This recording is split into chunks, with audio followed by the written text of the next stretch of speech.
get, I think scared me. You get the honesty of blues music.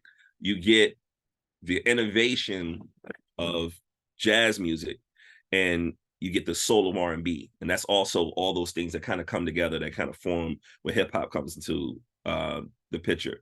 So usually when I hear about hip hop or the precursor for hip hop, when people talk about the 1960s, and if I bore y'all, please, feel free to leave if y'all need to. But like the 1960s, one of the things that you hear people always talk about Malcolm and Martin, the two M's. I like to call it the three M's. The Malcolm, Martin, and Muhammad. And those are really important to me, the way that I see and feel where hip hop kind of comes into my life, because I could see the particular direction that all of them had that kind of led to it, right? So when you look at Martin Luther King was kind of the defense attorney for Black America, right? Where the civil rights movement was, hey, be civil. We're worthy of being treated equally. We're worthy of being respected. We're worthy of being able to sit in front of the bus. Those things were very, very noble causes. Then you had the concept of Malcolm, who was the prosecutor of white America, which plays a part in some of the energy of hip hop culture, where he's like, hey, there's a level of Garveyism where Marcus Garvey talked about, hey, Black America isn't disrespected because we're Black, we're disrespected because we don't have any power in our communities. So Garveyism was basically like, hey man, I'm not going to try to force to get into these restaurants that don't want me here. Fuck it, I'm going to go to these restaurants that are in my community and support my community. And that's how you make real change, is by showing the power of the dollar. So those things are really, really important. But the third M that no one ever talks about when it comes to hip hop culture, I think Muhammad Ali is really, really up there, because you saw a redefinition of Black masculinity. And it was totally accident that I'm wearing this hat. I got this today in the mail, so I just wore it. So trust me, it was totally accident. But with Ali, one of the things I think was really, really important with Ali is the precursor to Ali when it comes to boxing. So one of my favorite stories to kind of tie this in a little bit. One of my favorite stories is about a guy named Jack Johnson. And Jack Johnson was the first Black heavyweight champion boxer. And the term, if you ever heard the term Great White Hope, that was because of Jack Johnson. Jack Johnson was a Black heavyweight champion boxer that won in 1910. And he was a dark-skinned Black man, muscular, bald, gold teeth, drove fast cars, dated who he wanted to date. And if that was a white woman, he'll date a white woman. And so there became this national campaign of the boxing industry wanting to take the belt away from him because he was Black. And that's where the term Great White Hope came from, where it was, let's find a white guy to whip his ass, right? And after he lost in 1915, there's a whole other story behind that. There's a great PBS documentary called Unforgivable Blackness, which a writer wrote about him. And I think that term is like something really, really prevalent. But after he lost, the boxing commission basically said, we're never going to have a Black boxer again. And that changed in the 1930s when Joe Louis became heavyweight champion. But in order for Joe Louis to become heavyweight champion, he was beating everybody up. And in order for him to get a chance to be the heavyweight champion boxer, there were rules. And a lot of these rules came from Jack Johnson, where they were like, look, if you knock somebody down, you can't brag about it. You can't smile about it. You can't be photographed for white people or white women by yourself. And there was another thing that was going on with Joe Louis, that Joe Louis was there at the right time during World War II, where it was America against Germany. And after the war was over, America kind of beat him up and spit him out. But I bring that up with Muhammad Ali because Ali, after Joe Louis, there was supposed to be this thing where, hey, you could be this great person at this sport, but just don't tell them because you don't want to make them feel uncomfortable, right? So when Ali is coming out in the 1960s, this redefined level of Black masculinity was really, really, really important. And it was really important for a few other reasons too. It was previously before that, you would see Black celebrities being complimented at the close proximity of white culture, assimilation. And Ali was like, no, like we have our own cultures. We have my hair is natural. And he's talking about all these other things, and he changed his name to Muhammad Ali for Cassius Clay. So those are the things that when you're looking at the transition from the civil rights movement leading into what I call the Black Power movement, that's the late 60s after the assassination of Martin Luther King, those things are really, really important. And I think kind of leads into, I think, my talk with hip hop culture. So in order to see where hip hop came from, we were celebrating 50 years, but I think it's much longer than that. It was like one of those things where hip hop was hip hop, but we didn't know what to call it just yet. But one of the things that I think about is that if you look at two things in particular, I would say three technically. You had the Civil Rights Act of 1964. You had the assassination of Malcolm in 65, and then you had the assassination of Martin Luther King. If I really want to go backwards, I could talk about the death of Emmett Till, which kind of started the civil rights movement. But what ended up happening, the difference between the civil rights movement and the Black Power movement was the civil rights movement was, again, about being equal, about being seen as being equal. And Martin Luther King's approach was nonviolence and figuring out a way to find common ground. And as I've gotten older, you know, coming from hip hop culture, you will see young people side with Malcolm more than Martin over the years because we romanticize the fieriness. But Martin was in the South. And that's where I'm talking about the particular perspective that I have is a little bit different. Like Martin was here. Martin was in these trenches. And I think that that's very noble that I might not have to believe everything that someone believes in, but I believe he believed it, right? And so what you saw happen at the assassination of Martin, Black culture and young Black culture in particular was just like, yo, this was the person that really, really, really believed in these things of being able to have a positive effect and have a resolution of being able to have integration as a thing that America could really, really embrace. And so after the assassination of Martin, you would see young Black culture sounding and looking differently, right? So when you look at the late 60s, you see the birth of the Black Panthers movement and the music change, right?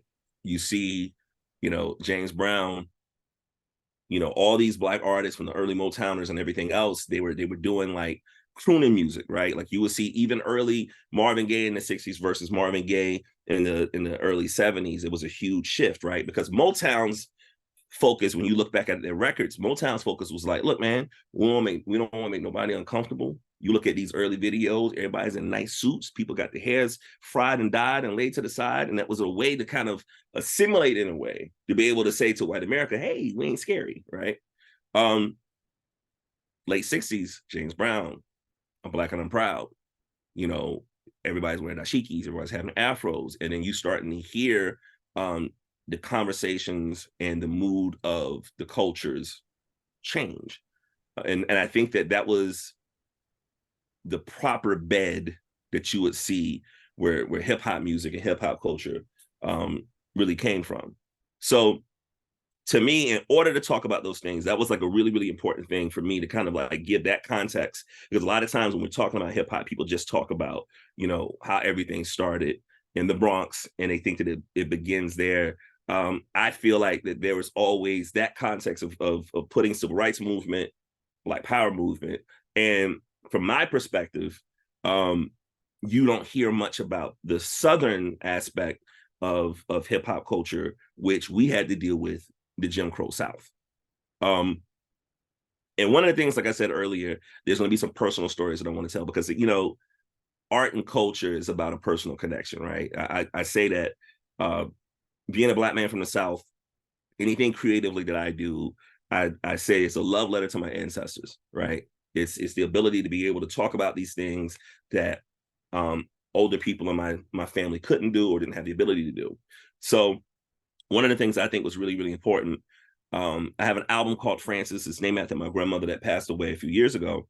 And the last conversation I had with her when she was alive, she was telling me that when she was a little kid, that when she was a little girl, her great grandmother used to live with her. And when she was a little girl, her great grandmother taught to her about being a once enslaved person. And that put things in perspective, right? That we always talk about that game, 6 Degrees of Kevin Bacon, where you like this degree of separation, this degree of separation. Well, if my grandmother is interacting with me and she interacted with an enslaved person, my great grandmother, then that means that we're 1 degree of separation um, from being tied to slavery, right? And when you think about that, how does that affect policy? How does that affect creativity? How does that affect the stuff that you hear? How does that affect the type of music that people are making, right? And so when I think about the Southern contribution to hip hop culture, I think that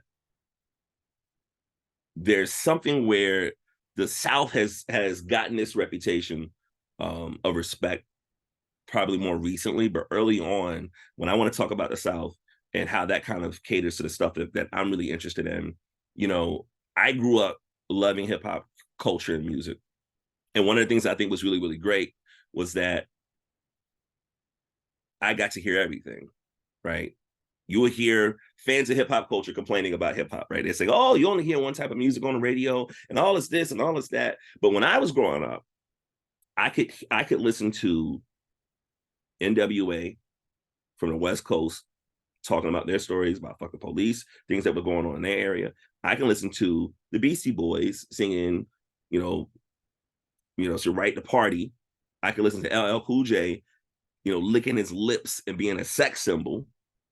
And I can also listen to Public Enemy, who were telling me that being socially conscious and aware and talking about these things in my history was really, really important. Then you have De La Soul and Tribe Called Quest, which basically is like, hey, it's cool to be weird. It's cool to be a nerd. So my diet for hip hop music, I had a variety of all these different things that changed drastically. I think later on in the years where things shifted, and I'll touch on that as well and how that happened. But you saw this explosion of amazing Black creativity, Black expression, and a lot of that was because no one knew that was going to make all this money, right? So it was a culture that really, really belonged to us. And one of the things that I talk about the brilliance of hip hop was that it came from people that weren't expected to have a voice. When I talk about the Southern stereotypes that happened for a long time, is that, if you guys ever want to look this up, as much as we love Outkast, right? And as crazy as Andre 3000 playing a damn flute album, 1995 Source Awards, after Outkast's first album, Southern Playalistic Cadillac Music, came out in 1994, they won Best New Artist. And Source magazine was a hip hop magazine that was kind of like the hip hop Bible. So if you love hip hop culture, you would read this magazine, you would look at the reviews. They had a 5 mic review. If you have 5 mics, it's a classic album, that type of thing. There's a speech when they're getting on stage, they're getting booed as they receive their award. And there's a speech that Andre 3000 tells where it's romanticized because he says, and it's really, thick Southern twang. He talking about, man, I got this demo, trying to send this demo out. Nobody want to hear me, but man, I got to tell you, man, the South got something to say. And people romanticize that as him making this declaration that the South had a voice, and that was true. But they don't like to remember that we were getting booed when we walked on stage, right? And then there was this vibe of me growing up that all my favorite rappers on hip hop I listened to were people from either New York or from the West Coast. So there had to be this thing for me, for this personal discovery, to understand that where I was from was important to the contributions of hip hop culture as well. And that's where groups like Outkast is really important. That's where artists like Scarface from Texas was really, really important. And having those type of voices that are from my region was really, really important. And it was also important because anything that's art based, all your favorite jazz musicians have roots in the South. John Coltrane was born in North Carolina. Nina Simone was born in North Carolina. Dizzy Gillespie was born in Cheraw, South Carolina. Like there's a southern basis for all this stuff because it's the home of the blues. It's the home of where the soul music comes from. So a lot of times I think hip hop had to kind of get their mind around being a platform for all Black creatives, right? And so one of the things that I think is really, really important when I talk about how hip hop wasn't um, expected to be something or a voice for a community that wasn't expected to have a voice. If you think about it like this, it's as simple as this.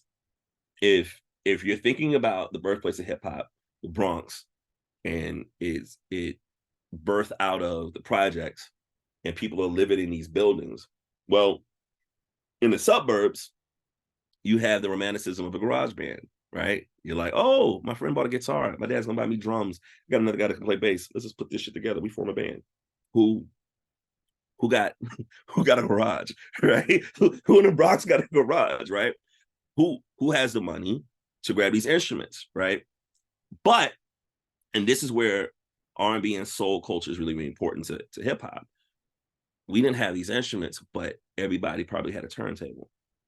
And one of the people that I love to talk about with hip hop culture is James Brown.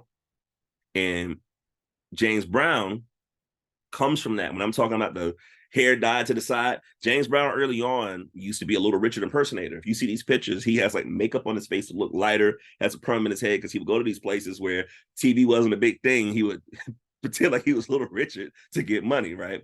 So James Brown was this really, really, he wanted to let you know that he was the best thing smoking and that the musicians that he had were amazing.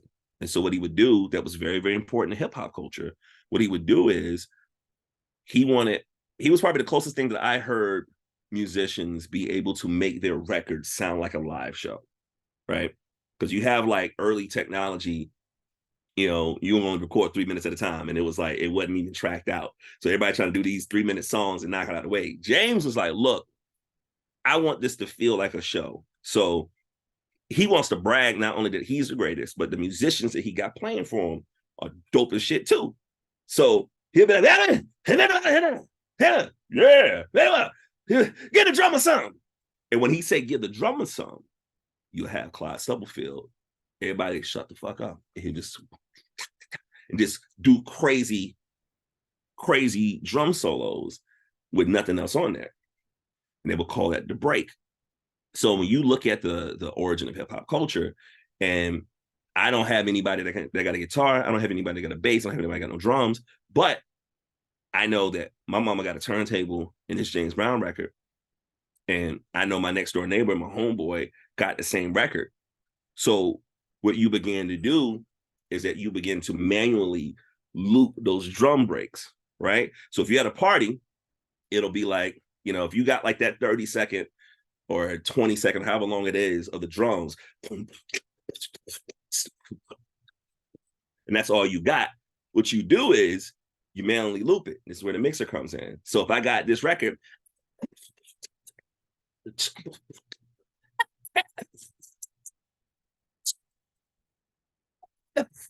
and the DJ had the ability to create a canvas for people to rap over.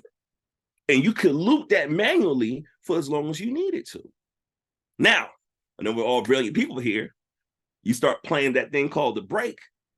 What do you call the people that started dancing to the break? That's where break dancers came from, right? Hip hop was an all-inclusive culture. It wasn't just, and funny enough, rappers have gotten more attention, but the DJs were the most important people. When you have the early days of hip hop, the people that were able to bring the biggest speakers, and they call them sound clashes, and you get to play the loudest music. The DJs were the most important aspect of hip hop culture. And so what I think is really, really brilliant about hip hop is that knowing that it came from people that weren't expected to be able to have a voice, I tell people that I think hip hop is a miracle.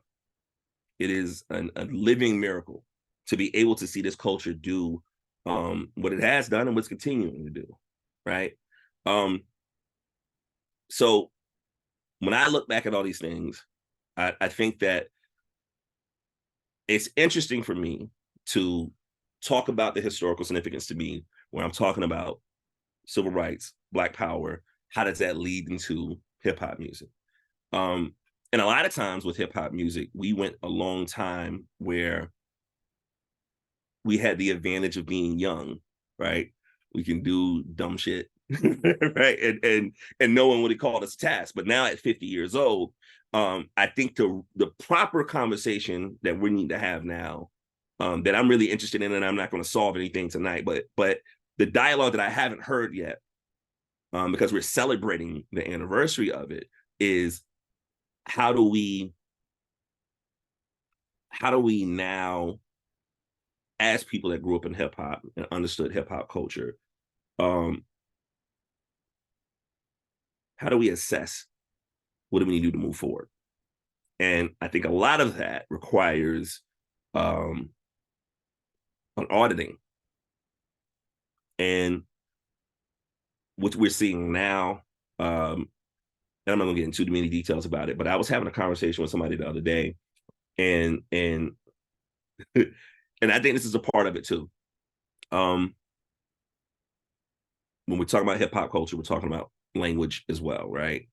And so, as much as we talk about, NWA, we talk about the West Coast rap, talk about Luke, which Luke is one of the most important figures of American culture and art.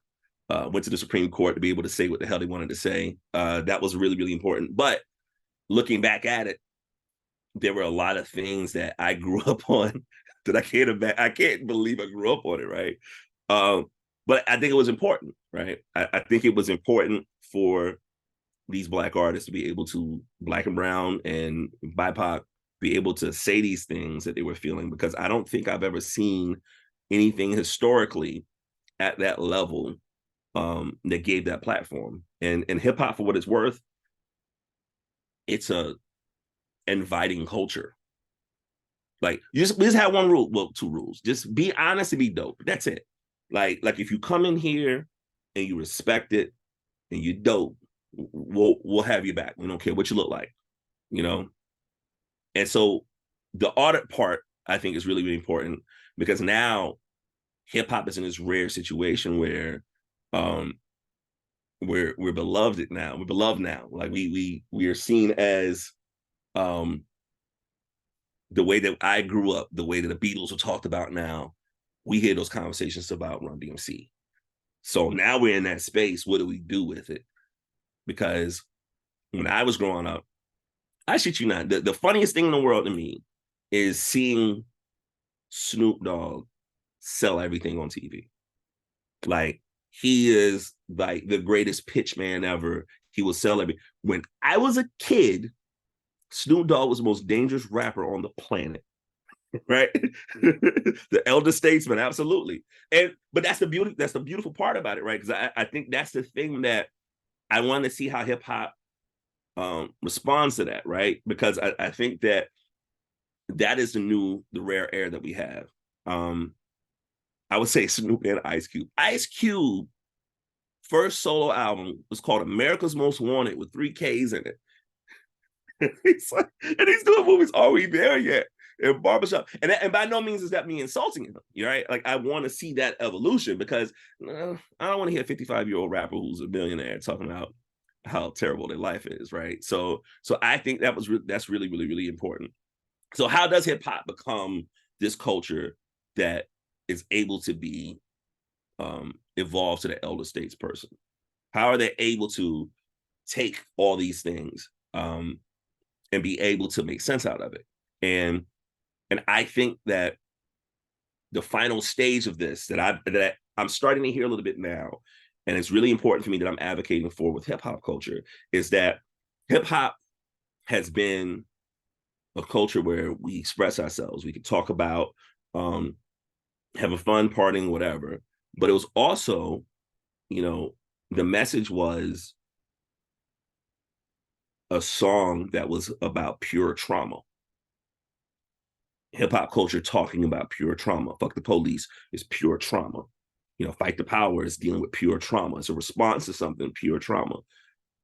Where does hip hop go to have the healing after the trauma? And I think that those things are really, really important conversations to have as well. And I think all those things are kind of interconnected together, right? So that Southern that Southern background and growing up in the South, you know, I come from families that, you know, they don't go to therapy, right? You know what I mean? Like, you know, how do you heal from a culture that has dealt with so much stuff for so long? And it's not just dealing with the culture of those things from hip hop culture. It's a lot of things that need to be exercised that come from the Black Power movement and come from the civil rights movement. So what I think is really, really important when I'm having these discussions about hip hop and music and the culture, the healing part is also important because I think this also leads into the conversation about being responsible for what we're doing. And so for me personally, that's a part of the culture that I think is really, really important, of being able to use the tool as something to help people out, right? To be able to to be able to have these type of conversations, right? I have a story I'm gonna get to when I wrap up in a few minutes, but what I think is really, really important is there's this really great quote that Michael Jordan was beat up for, and they talked about it in The Last Dance, where Michael Jordan, you know, he's from North Carolina originally, and there was this campaign with, I think, a black man that was running for a Senate seat against someone who had a really, really historical record of being a really, really bigoted, racist politician. And Michael Jordan was asked, would he say something to speak for this black politician that's running against this racist guy? And Michael Jordan, he might have said it tongue in cheek, but he's always been kind of beat up by it. He's like, I'm not going to say anything because Republicans buy sneakers too.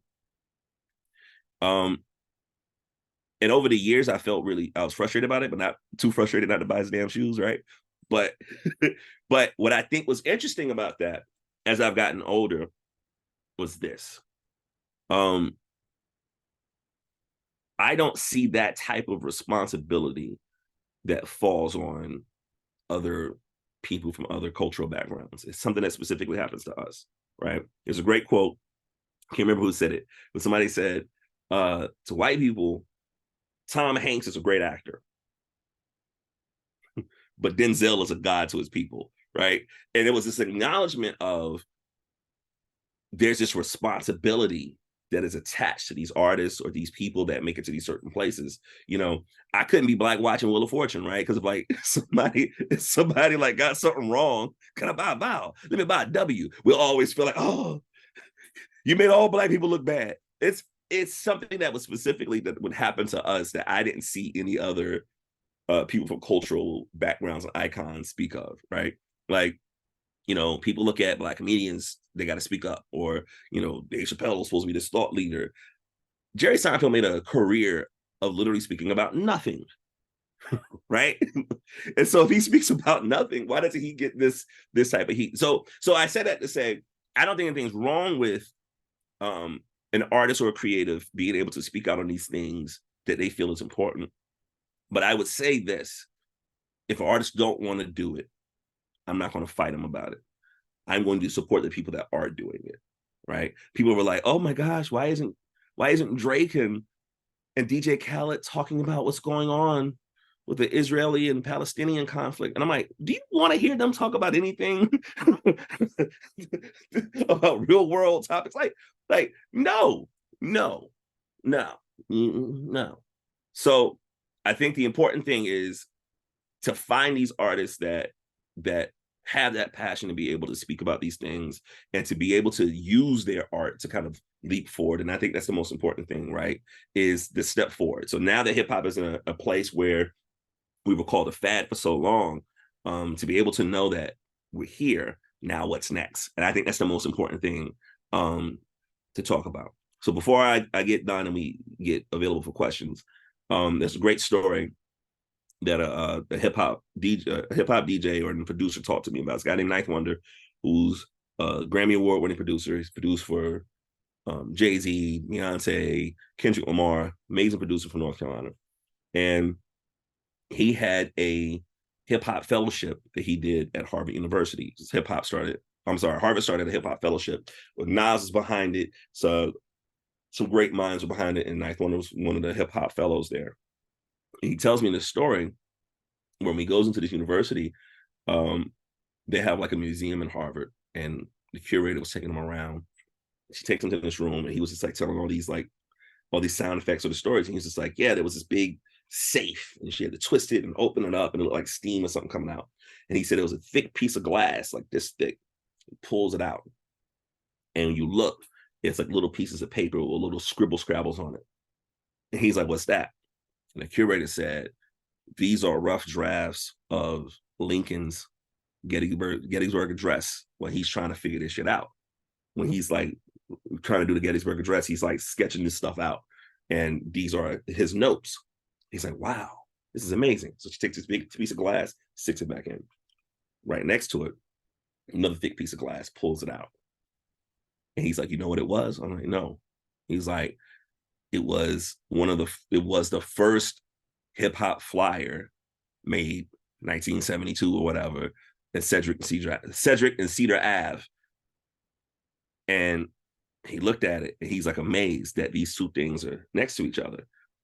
And the curator said to us as in Harvard, this is as important as this. And that's where I think my focus is now turned into, right?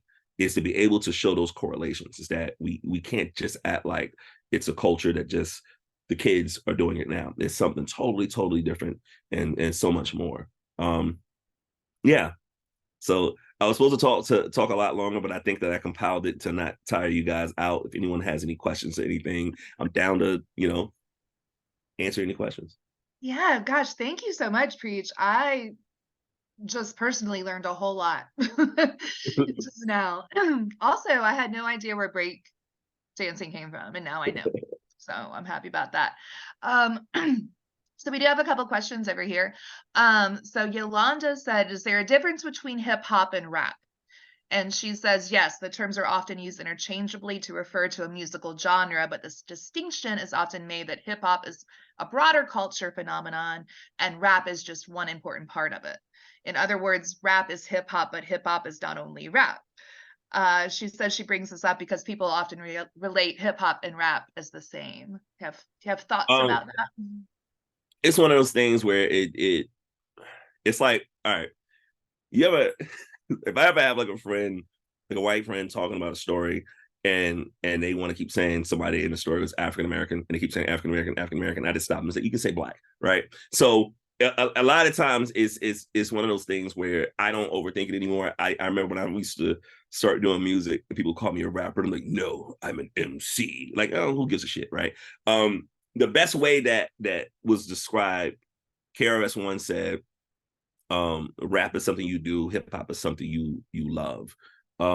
So they're interconnected working things that I don't think is offensive. And I also say I had to grow out of a certain thing too, where I used to believe that certain types of music in the culture was less worthy than the other, right? I was doing exactly what New York hip hop was doing to Southern hip hop, right? So, like as I get older, if I'm DJing, I can't play the Roots at a club. You know what I'm saying? Like if I play some Nelly, people are going crazy. And so like, you might not want to hear the Roots at a strip club, right? So different things have different placements. And I think that hip hop is big enough for us to have those different sounds within the culture, right? You look at rock music, you have classic rock, you have psychedelic rock, you got, soft rock, whatever. And all of those things are respected within the culture, where I think hip hop, a lot of times, everyone was like this infighting of saying something wasn't worth this or worthy that. So my argument now is, even if it's something that I don't particularly listen to, because in hip hop years, it's like dog years, I'm 40. So like, I'm an old man now. The stuff that kids are doing, it's not supposed to be for me, but I will always support their right to make it and make it how they want to do it. Right on. Nice. Lorana asked, we are seeing a paradigm shift moving towards healing. Are the hip hop leaders of today embracing that change and moving towards healing so the art becomes a tool affecting healing?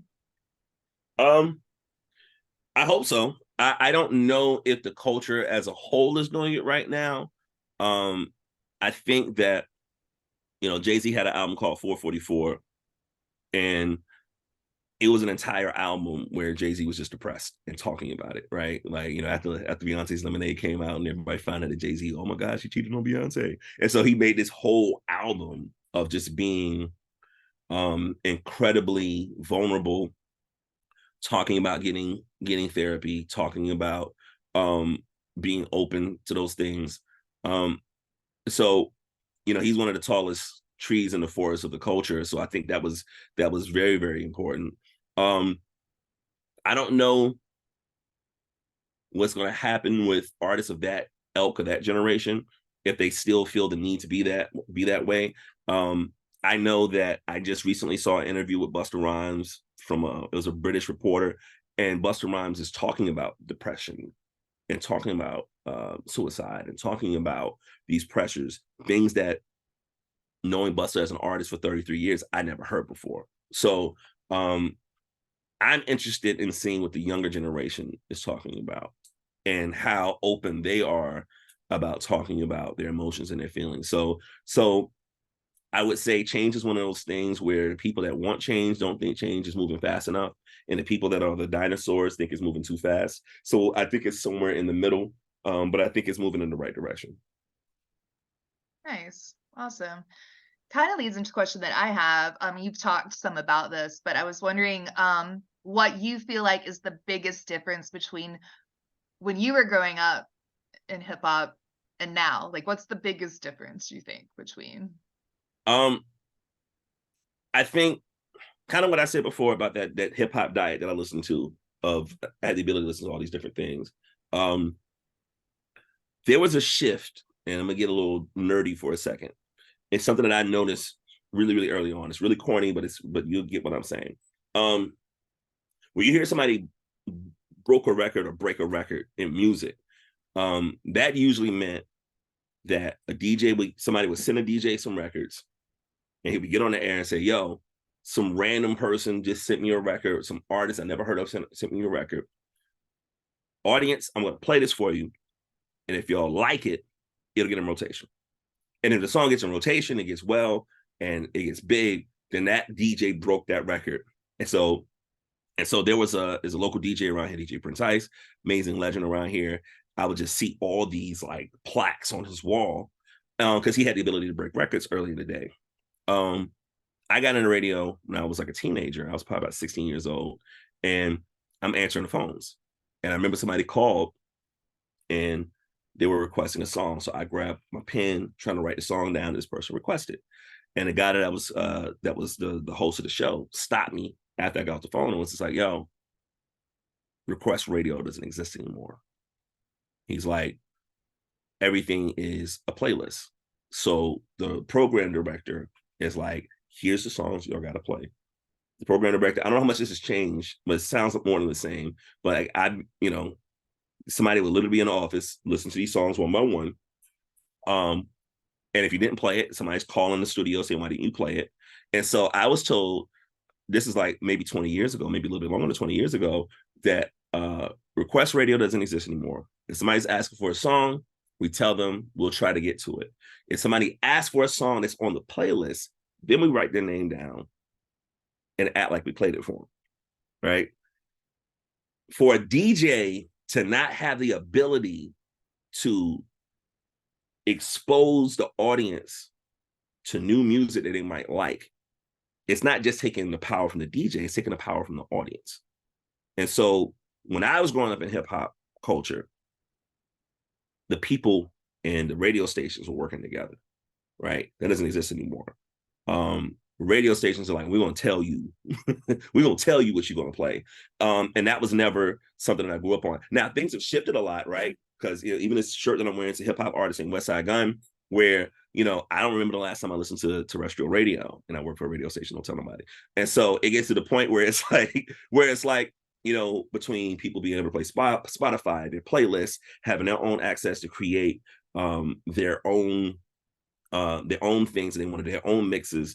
I think that that's a positive thing, and being able to see younger people be able to say, you know, if you're a young kid and you got a studio in your, or you can record in your house and you got some designing skills and you can make some beats, a kid can create an entire musical project, put it out, and it'll be released next to a major artist. And they have the ability to sell just as much stuff as somebody else has. So there's an empowering part of that too. But let's not everybody's posting there like, you know, my Spotify year-end plays, and it's cool, it's cute, but they getting pimped out of that shit too. So like I think like my last statement, I probably had like 10,000 plays and I got like $20, right? So that part of it, when you see 0.0006 per play, that's a whole another thing. So for the fans out there, I know you're supportive. If you're saying you're playing an artist or streaming an artist, we really appreciate it. You really want to support an artist, if they're selling merch, buy it. That money goes directly to them. But to answer that question, that was the thing that I think was seen differently compared to how I was growing up. Yeah, got you. That's crazy. Like I didn't really know. I listen to Spotify really exclusively, but I remember being like barely being able to use a telephone and calling up the radio station and requesting songs. And that's how you heard stuff you wanted to hear. And I had no idea that that really wasn't a thing Yeah. anymore. That's pretty wild. And also on the topic of how to support an artist, I put over in the comments links to Preach's music and Preach's merch and Preach's YouTube. Yeah, so support Preach. Be sure to, it's all there in the chat. So be sure to do that. Be sure to do that. And this, we have one more question, and I think it's a great question to end it on because we're almost at time. Napoleon asked, why is Preach the greatest hip hop artist in Columbia history? What's the secret, Preach? What's the secret?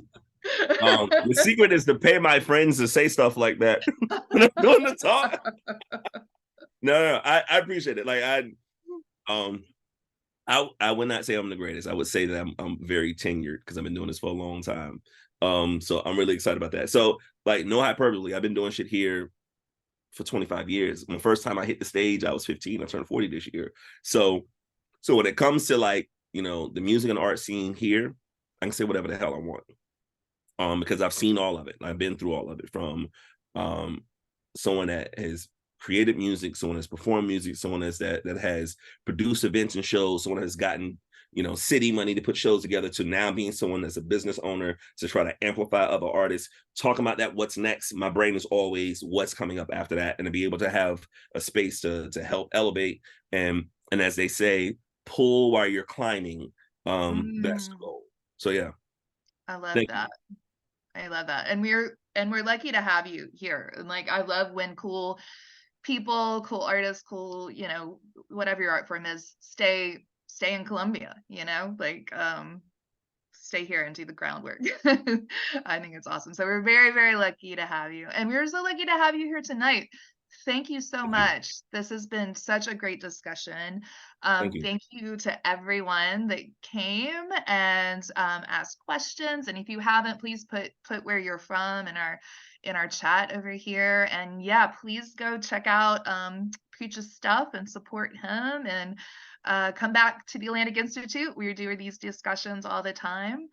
And anything else before we sign out that you wanted to say, Preach? I would say if you guys want to follow me on social media, it's as Preach Jacobs on Instagram. And you know, and go on there and also follow the art gallery if you guys are in the Columbia area. The art gallery is called Soul House. I'm gonna see how we have it spelled on the site. It's Soul House Art, which is SOULHAUS.art. To check out the art gallery we have here. So we wanted to focus on having local and regional artists, having BIPOC artists, having really, really great creatives in contemporary art. And there's a focus on pop art and hip hop, all this good stuff. So, you know, just follow. And by no means, if y'all just stream the music, I'm not talking shit. Please stream it. You know, if y'all want to buy it, that's just as good too. But I want to thank y'all for listening to me. And yeah, I appreciate it. Hit me up, send me a message. Love to be in touch. I do a lot of events, a DJ, do stuff in the community. So yeah, let's connect. Awesome. Thank you so much. And I'm seeing a lot of love over here in the chat for the conversation and for you. So Thank you for everyone. Yeah, I think that wraps us up for tonight. Thank you so much. Again, thank you, Preach. And yeah, everyone have a great night. All right. Peace. Bye.